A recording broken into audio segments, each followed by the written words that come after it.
அன்பு நெஞ்சங்களே, இறைவன் நமக்கு தந்த புதிய நாளிலே இறைவனுக்கு நன்றி கூறி இறை வார்த்தையால் நம் வாழ்வை பயனுள்ளதாக மாற்றுவோம்.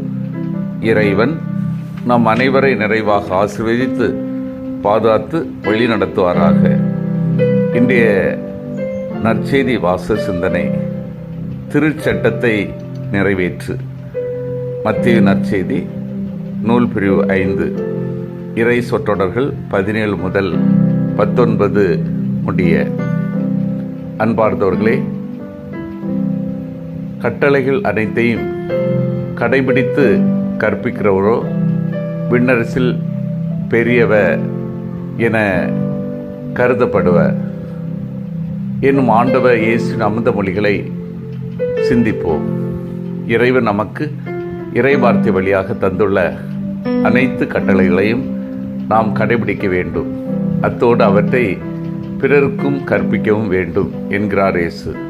அப்போதுதான் நாம் விண்ணரசில் பெரியவர் என கருதப்பட முடியும். ஸ்டீவன் கவி என்னும் அறிஞர் கூற்று ஒன்று இங்கே நினைவு கூறத்தக்கது.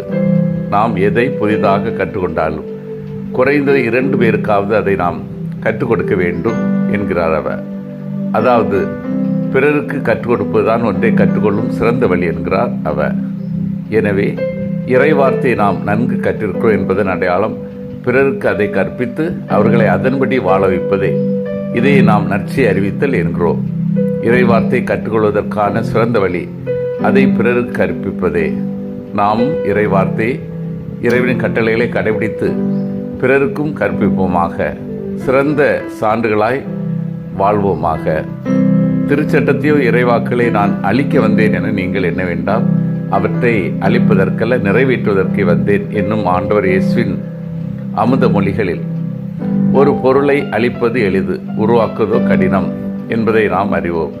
அதுபோல பிறருடைய நற்பெயரை அழிப்பது எளிது, அதனை மாற்றி நற்பெயரை உருவாக்குவது கடினம். இயேசுவின் போதனைகளை, குறிப்பாக ஓய்வு நாள் சட்டம், இறைவனின் பேரன்பு பற்றி அவரது விளக்கங்களை கேட்ட பலருக்கும் மனதில் எழுந்த எண்ணம், இம்மனிதர் திருச்சட்டத்தை புரட்டி போடுகிறார் என்பதாகத்தான் இருந்திருக்கும். ஆனால் இயேசு திருச்சட்டத்தின் நிறைவு என்பதை அவர்கள் உணரவில்லை. பழைய ஏற்பாட்டு சட்டங்கள், நடைமுறைகள் அனைத்தையும் முழுமைப்படுத்த நிறைவு செய்ய வந்தவரே இயேசு. அவரது வாழ்வையும் பணியையும் உன்னிப்பாக நேர்மனத்தோடு பார்த்தவர்களே இந்த உண்மையை ஏற்றுக்கொள்ள முடிந்தது. நமது வாழ்வை கொஞ்சம் அலசுவோம். நம்ம குடும்பத்தில், நிறுவனங்களில், பங்களில் உள்ள நடைமுறைகள், மரபுகளை அழிக்காமல் அவற்றில் முழுமைப்படுத்த நிறைவு செய்ய முயற்சி செய்வோம். மரபுகளை, பழக்கங்களை அழிப்பது எளிது, உருவாக்குவது கடினம் என்பதை உணர்ந்து கவனமாயிருப்போம். சிந்தித்து தியானித்து செயல்படுவோம். திருச்சட்டத்தின் உட்பொருளை உணர்ந்து செயல்படுகின்றேனா? நான் செயலுள்ள போதனையை பிறருக்கு வழங்குகின்றேனா? என்னுடைய வாழ்வும் பணியும் பிறருக்கு முன்மாதிரியாக உள்ளதா? மன்றாடுவோமாக.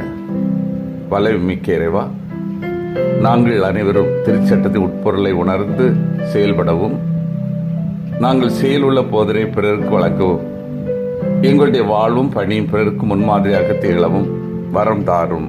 ஆமீன்.